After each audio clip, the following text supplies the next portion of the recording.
All right, guys, as promised, I asked Creality for the latest version of the K2 PLUS Extruder. It took a really long time to show up, but here it is. This is the latest version of the K2 PLUS Extruder.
So your homework, compare this to your OG K2 Plus extruders, compare this to replacement extruders you may have received, and give me your verdict.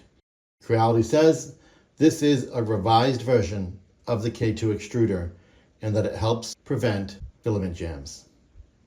I almost forgot to show you, this is the stepper that they also sent for the new extruder. TBH, this looks really nice.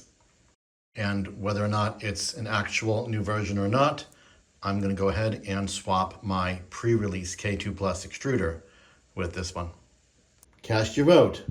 Bullshit or not. I'll see you in the comments.